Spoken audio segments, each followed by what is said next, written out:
నా పేరు పెదవేగి సత్యప్రకాష్. మా తూర్పుగోదావరి జిల్లా. నేను 'వృద్ధాశ్రమం' అనే ఒక పుస్తకాన్ని నావెల్ రాయడం జరిగింది. అది కూడా ఎందుకు రాశానంటే అదంతా కూడా రియల్ స్టోరీ ఏంటి సార్ అది. నేను డైరెక్ట్‌గా వృద్ధాశ్రమానికి వెళ్ళి వాళ్ళని అప్రోచ్ అయ్యి వాళ్ళతో మాట్లాడడం జరిగింది. అంటే ఈ స్టేజ్‌లో మీరేం మిస్ అవుతున్నారు? మీరేం ఎక్స్‌పెక్ట్ చేస్తున్నారు? అనేది వాళ్ళ ప్రాబ్లమ్స్ అన్నీ నేను నేరుగా వెళ్ళి తెలుసుకున్నది. దానికి నేను సొల్యూషన్ ఇచ్చాను. ఇలా చేస్తే ఈ నానమ్మ గారు హ్యాపీగా ఉండేవాళ్ళు. ఇలా చేస్తే ఈ బాబాయ్ హ్యాపీగా ఉండేవాళ్ళు అని నేను సొల్యూషన్ ఇచ్చాను. అదే విధంగా గవర్నమెంట్‌కి కూడా నేను చిన్న సజెషన్ ఇచ్చాను నా బుక్ ద్వారా. ఎలా అంటే ఎవరైతే ఈ వృద్ధాశ్రమంలో అన్ని సదుపాయాలు ఉండి కూడా పంపిస్తున్నారో అటువంటి వాళ్ళని గ్రౌండ్ లెవెల్‌లో ఐడెంటిఫై చేసి వాళ్ళకి గవర్నమెంట్ నుంచి వెళ్ళే స్కీమ్స్ ఒక ఇళ్ల పట్టాలు గానీ, స్థలాలు గానీ, కాలనీలు గానీ, రేషన్ గానీ, గవర్నమెంట్ బ్యాంక్స్ నుంచి వచ్చే లోన్స్ గానీ ఇటువంటివన్నీ కూడా కట్ చేయాలి.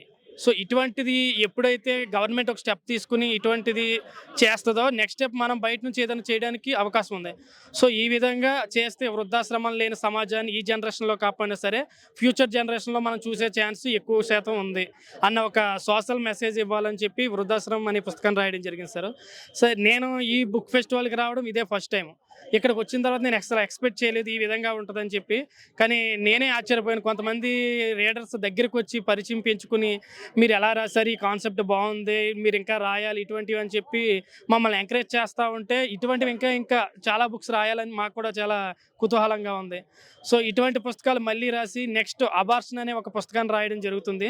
అది కూడా డిస్పోజ్ చేసే బేబీ ఒకవేళ వాయిస్ ఇస్తే ఏ విధంగా ఫీల్ అవుతుంది?